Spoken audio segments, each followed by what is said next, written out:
법원이 어제 김은경 전 환경부 장관의 구속영장을 기각하면서 이례적으로 사유를 길게 설명했습니다. 블랙리스트가 아니라 인사를 위한 체크리스트에 가깝다는 게 법원 설명이었습니다. 이에 대해서 검찰은 비슷한 사안에 대해 박근혜 정부 때는 블랙리스트가 맞고 지금은 아니냐 이렇게 반발했습니다.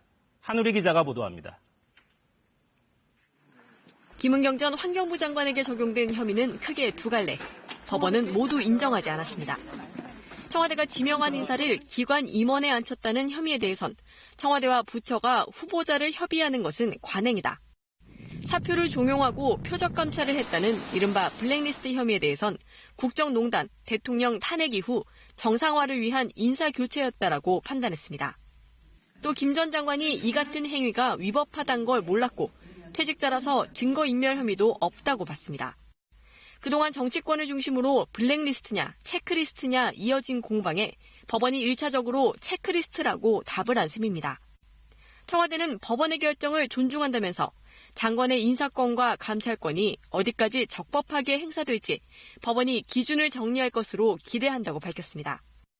반면 검찰은 영장 기각을 이해할 수 없다는 입장입니다. 영장심사에서 검찰은 청와대와 환경부가 인사를 협의하는 수준이 아니라 청와대가 지시하면 장관은 따르는 구조였다고 주장했습니다. 심사위원으로 참여한 환경부 간부가 자신뿐만 아니라 다른 위원들까지 청와대 낙점 인물에게 높은 점수를 주게 해 결국 청와대 낙점자 10여 명 전원이 최종 단계까지 올랐다고 영장에 밝혔습니다.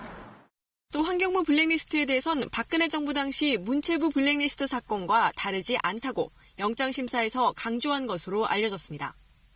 김 전 장관이 수사 도중 환경부 직원들에게 연락해 관련 자료를 달라고 한 점을 보면 증거인멸 우려가 있다고도 영장에 쓴 것으로 전해졌습니다.